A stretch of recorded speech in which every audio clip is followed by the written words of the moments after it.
आं दिनै जेएसपि एडभाइस 365 चेनेलनि जोहै गासै आंनि जेएसपि एडभाइस 365 चेनेलनि नायगिरि आरो फोलेरनिसिम आंनि मागो दमासिनि गोथार अननाय आरो गाहाम हामलायनायखौ बावहरग्रोनाय जाबाय। आथिखालाव सोलिबाय थानाय जि कमतापुर रायजो बिग्राफोरनि माखासे जिअग्राफिकेल बाउन्डारिफोरखौ लानानै बेले बेजे जाबाय थानाय थासारिखौ लानानै आं दिनैनि बे कन्टेन्टआव सावरायनो नाजानाय जादों। मानोना केएलअ थामहिनबा कमतापुर लिबारेशन अर्गेनाइजेशन केएलअ थामहिनबा कमतापुर लिबारेशन अर्गेनाइजेशन मोनसे थिउरिया हाथियार लाग्रा मोनसे आफाद, जाय थिउरिया हाथियार लाग्रा आफादजों आथिखालाव भारत सरकार लोगोसे जोंनि आसाम सरकार जथायै दिल्लीयाव सावरायनानै जि हाबाफारि आखायाव लादों होननानै माखासे ससियेल मिडिया आरो असमिया खौरां बिजोङाव आथिखालाव फोसावबाय थानाय जादों। आरो बे खाबुआवनो कमतापुर बिग्रा आफादनि माखासे दैदेनगिरिफ्रा जोंनि आसामनि माखासे खावसे ओनसोलफोरखौ लाफानानै ग्रेटार कुचबिहार थामहिनबा कमतापुर रायजोजों सरजाबहैनायनि जि थिरांथा बेखौ लानानै माखासे आफादफोरनि गेजेराव मोनसे बेले बेजे दुं दुं थासारि सोमजिबाय थानायखौ जोंनि गेजेराव नुनो मोनदों। गुबुन फारसेथिं बिहारनि मोननै जिल्ला आरो आसामनि मोनद' जिल्लाखौ लानानै लोगोसेयाव बड'लेण्ड टेरिटरियेल रिजन थामहिनबा बिटिसि ओनसोलनि क'क्राझार आरो चिरां ओनसोलखौ दाजाबफानानै ग्रेटार कुचबिहार थामहिनबा कमतापुर रायजो दानायनि जि हाबाफारि ब्लुप्रिन्ट केएलअ आरो कमतापुर रायजो बिग्रा आफादफ्रा आथिखालाव दाबि धुमखि होलायबाय थानायखौ जों नुनो मोनदों। आरो बे बिथिङावनो माखासे ससियेल मिडियानि जोहै आसामखौ सोखावनानै कमतापुर रायजो दाफिननो नाजानाय, लोगोसेयावनो आसामनि मोनबो ओनसोलखौनो कमतापुरजों दाजाबनायाव आसाम सरकार थामहिनबा आसामनि गोबां मेलेमजिबिफ्रा बावहाय गनायथि होआखै, जायनि जाउनाव कमतापुर रायजो जागोननि जि सिमांखौ लानानै आक्रासुनि माखासे दैदेनगिरिफ्रा दुलाराय बर' फरायसा आफादनि दैदेनगिरि बिथां दिपेन बर'खौ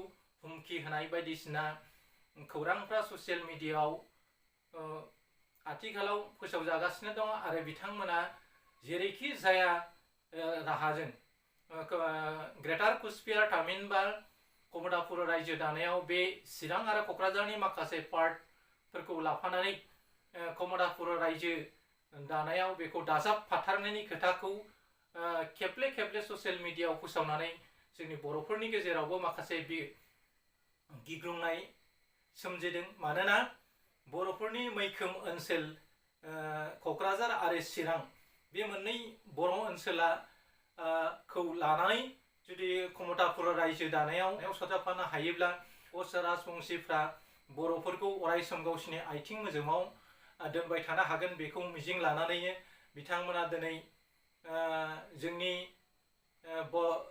बरपेटा पार्टआवबो सुरुपेटानि मोनसे दैमासिम बिथांमोना गावसिनि बे कमतापुर रायजोआव सोसननायनि हाबाफारिखौ लादों। आरो बङाइगाव चिरां आरो बङाइगावनि सासे दैदेनगिरि भुनिभुजन बिथाङा बुंगासिनो दं माब्लाबाबो बङाइगावखौ कमतापुरजों थामहिनबा ग्रेटार कुचबिहार रायजो सोरजियोबा बेवहाय आलादा रायजोआव सरजाबफानायखौ बिथाङा अरायसम हेंथा होबोबाय थागोन होननानै बुंदों। आरो गुबुन फारसेथिं आसामनि सालमरा धुब्रि ओनसोलफोरखौ लानानैबो बेफोर ओनसोलाव कमतापुराव दाजाबहैनायनि खोथाया आथिखालाव रोखा जाबोगासिनो दं। आरो जायखौ लानानै गोबां मेलेमजिबिफोरा ससियेल मिडियाआव सावरायदों। आरो आसामनि मुंदांखा मेथाइ खनगिरि बिथां जुबिन गार्गआबो कमतापुर रायजो दानायनि बिथिङाव हेंथा एबा अजद होनायखौ कमतापुर रायजो जानायखौ बिथांमोना लुबैयाखै।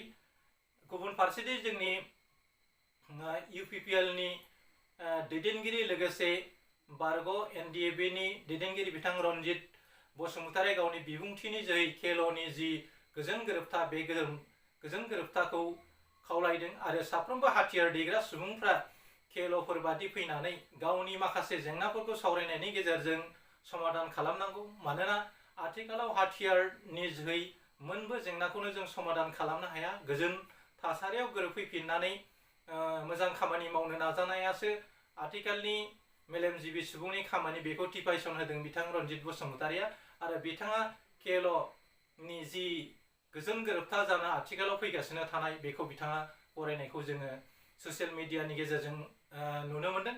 गुबुन फारसेथिं बिथां अनन्त रयआबो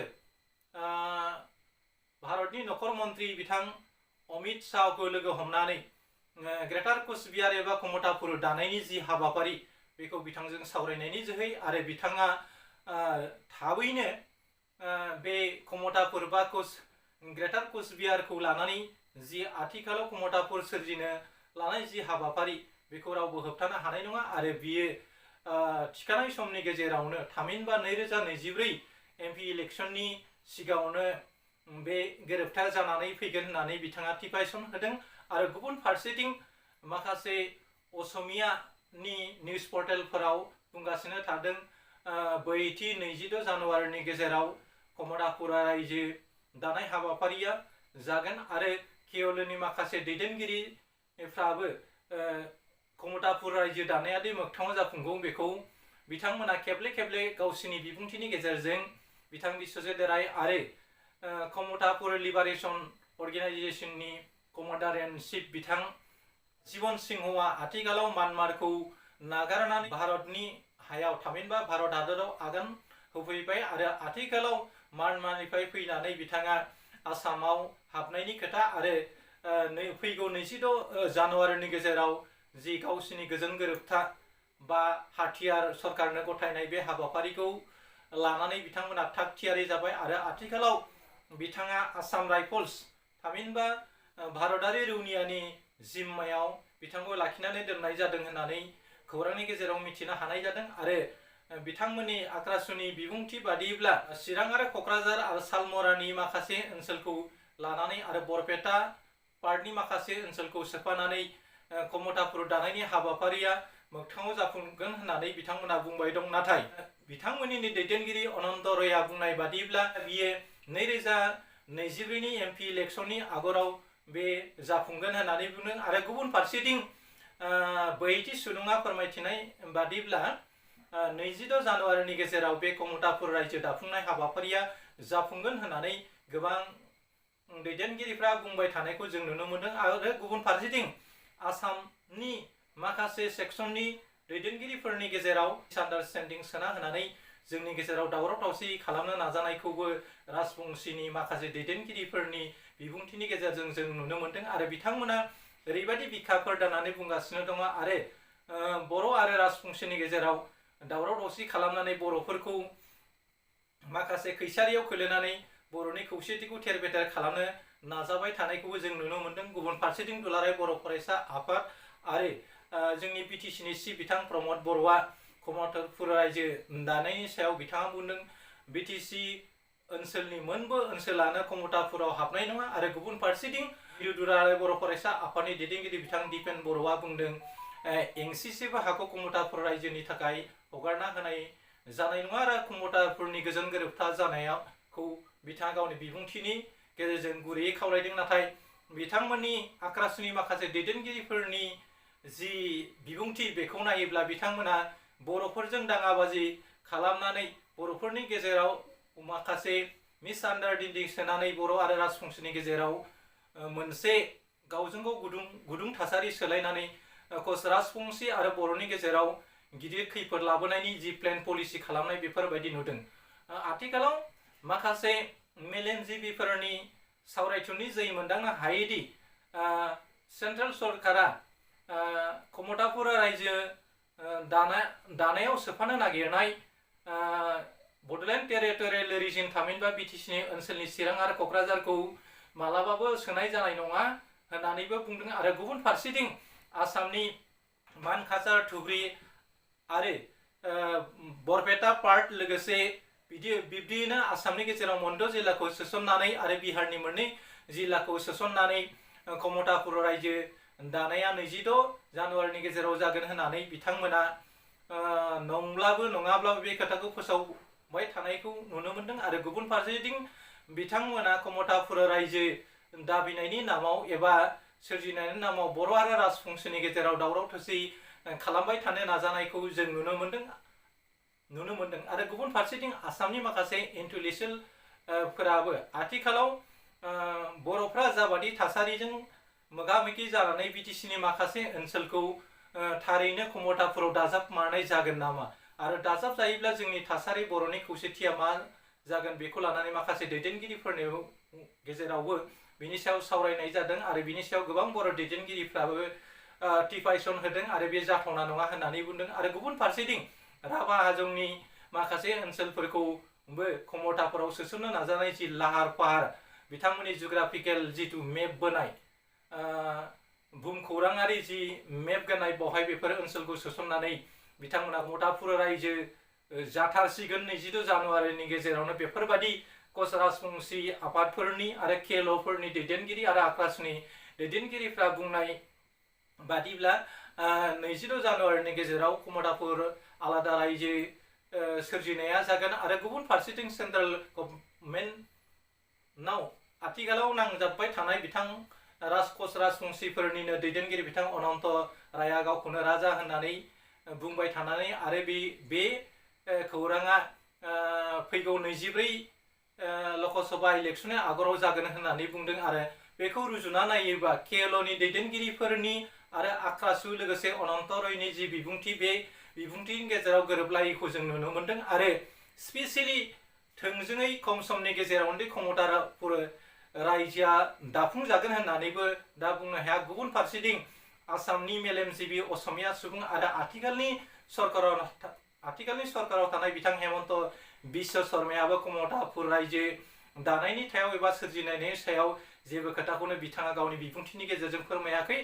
आरो माखासे बुद्धिजीबि असमिया सुबुङा मालाबाबो आसामखौ सोखावनाय जानाय नङा बे खोथाखौ खेबले खेबले निउस पेपार थामहिनबा सानसेयारि खौरां बिलाइ आरो माखासे ससियेल मिडियानि गेजेरजों बुंबाय थानायखौ जों नुनो मोनदों। आरो गुबुन फारसेथिं स्पेसियेलि आक्रासु थामहिनबा कच राजबंशीफोरनि जि फरायसा आफाद बे फरायसा आफादा थोंजोङै कमतापुर रायजो सोरजिनायनि नामखौ लानानै बर'फोरनि गेजेराव जि दाङाबाजि खालामबाय थानो नाजानाय बे नाजानाया जोंनि थाखाय खोब दुखुनांथावना। आरो बिथांमोना गोबां जायगायावनो बर'फोरखौ आथिखालाव थामहिनबा कमतापुर रायजो दाबिनायनि नामाव बर'फोरखौ गोबां टर्चार होबोबाय थानायखौ जों नुनो मोनदों। आरो बे बिथिङाव जोंनि बर' रायजो राजाफ्रा थामहिनबा कच राजबंशी ओनसोलनि गेजेराव रायजो जानाय बर' रायजोफ्रा एसे सानै हयै सोलिनायनिबो गोनांथि दं होननानै आं सानो। लोगोसेयावनो आथिखालाव जा कमतापुर रायजो सोरजिनायनि खोथाखौ लानानै जि बेले बेजे जाबाय थादों बे बेले बेजे जानायनि बिथिङाव बिहारनि सीएम बिथां नितीश कुमारआ फोरमायनाय बादिब्ला माब्लाबाबो बिहारनि मोननै जिल्लाखौ दानख'नानै कमतापुर रायजो दानायाव सामिल खालामनो होनाय जानाय नङा होननानै बुंबाय थानायखौ जों नुनो मोनदों। आरो स्पेसियेलि केन्द्रीय थामहिनबा मिरु सरकारनिफ्रायबो आथिखालाव कमतापुर रायजो दानायनि खोथाफोरखौ रोखायै फोसावनायखौ जों नुनो मोनाखै। नाथाय कमतापुर रायजो बिग्रा आफादफ्रा ओरैबायदि खोथा बुंगासिनो दं 26 जानुवारिनि जेरैखि जाया कमतापुर रायजोआ जागोन होननानै बुंदों। नाथाय आथिखालाव बे केएलअनि दैदेनगिरि बिथां जिमन सिंहआ आथिखालाव आसाम राइफल आरो भारत रौनियाफोरनि जिम्मायाव थानानै 26 जानुवारि जि सावरायनायनि खोथा आरो बिथांमोना गावसिनि थांना थानायनि जि लामा आरो माबोरै केएलअनि केडारफोरनो माबोरै अनसुंथाइ बा साख्रि बाख्रि माबा मोनसे माबोरै बिसोरो गावखौ सुंथानानै लाखिनो हायो बिनि सायाव सावरायनायनि गेजेरजोंसो बिथांमोना गिबि खेबनि थाखाय सावरायनायाव बाहागो लागोन थामहिनबा गोजोन गोरोबथा खालामफैनायनि खोथा। नाथाय लोगो लोगोनो बे गोजोन गोरोबथा खालामनायनि उनाव हाथियारफोरखौ बिथांमोना गथायनायनि उनावनो थोंजोङै कमतापुर रायजोआ जाथारगोन होननानैबो जों साननो हाया। मानोना बिथांमोननि दैदेनगिरिफोरनि माखासे खोथाफोरनिफ्राय जों गोथौयै जोङो अध्ययन थामहिनबा फरायथुंनायनि जोहै जोङो नायोब्ला आथिखालाव कमतापुर रायजो दानायनि जि ग्रेटेस्ट ड्रिम गेदेर सिमां बे कच राजबंशीफोरनि थाखाय सिमाङैनो थागोन बादिखौ जों नुहुरो। आरो आथिखालाव असमियानि माखासे खौरां बिजोंफ्रावबो मालाबाबो खमता बर' रायजो जानाय नङा बे खोथाखौ आथिखालाव फोसावफिनबाय थानायखौ जों नुनो मोन्दों। आरो गुबुन फारसेथिं खमतापुर रायजो सोरजिनायनि नामाव कच राजबंशीफोरा बिखा फोदाननानै गावसिनि डिमान्डफोरा खम समनि गेजेरावनो जानो थांगासिनो बे खोथाखौ लानानै स्पेसियेलि थोंजोङै जोंनि चिरां आरो क'क्राझार ओनसोलाव बर' आरो कच राजबंशीनि गेजेराव दाङाबाजि खालामनो थाखाय नारा नाथा नाजाबाय थानायखौ जों नुनो मोन्दों। बे बिथिङाव बिटिसिनि माखासे दैदेनगिरि आरो बर' रायजो राजाफ्रा सांग्रां जानानै सोलिनायनि गोनांथि दं होननानै आं सानो। जाहाथे जों गुसु मेलेमजों बेफोर ओनसोलाव थानाय ओनसोलफोरनि दैदेनगिरि आरो रायजो राजाफ्रा जाहाथे आबेगिक जानानै गाज्रि थासारिजों सौदावा आरो जोंनि बर'फोरनि गेजेराव रावनिबो जिउआ खहा जाया बेखौ नोजोर होनानै जोंनि बिटिसिनि दैदेनगिरिफोरखौ बेनि सायाव खामानि मावलांगोन होननानै आं मिजिंथिबाय। आरो जोबथा बुब्लियाव जायफ्रा गोदान आरो जायफ्रा JSP एडभाइस 365 चेनेलखौ साबस्क्राइब खालामाखै बिथांमोनखौ आंनि JSP एडभाइस 365 चेनेलखौ साबस्क्राइब खालामना लानो थाखाय खावलायनाय थाबाय। लोगोसेयावनो अल नटिफिकेसनखौ दाबायना लायो जाहाथे गोदान आंनि भिडिअफ्रा नोंथांमोननिसिम सौहैनो हायो, जायनि जोहै नोंथांमोना जोंनि गोदान आपडेटखौ मोननो हायो। जोबथा बुब्लियाव फिन आंनि गोरबो बिखानि गाहाम हामलायनायखौ नोंथांमोननिसिम दैथायहरनानै आंनि बे दिनैनि भिडिअखौ बेखिनियावनो फोजोबनाय जाबाय। मिजिंथियो नोंथांमोना आंनि भिडिअखौ स्किप खालामालासिनो नायलांगोन आरो लोगोसेयावनो बेफोर खोथाखौ दुलाराय बर' हारिफ्रा मोजाङै मोनफुंनो हानाय बायदि नोंथांमोना हायोब्ला सानै साथाम लोगोफोरनो शेयार खालामनानै बे निउसखौ जाहाथे दुलाराय बर'फोरनि गेजेराव फोसावहरनो नाजायो बेखौ मिजिंथिनानै आं दिनै भिडिअखौ बेखिनियावनो फोजोबनाय जाबाय। आरो फिन नोंथांमोननिसिम खुलुमनाय जासिहरनानै आंनि भिडिअखौ एसेयावनो फोजोबनाय जाबाय। गोजोन्थों। जय बर' हारिनि।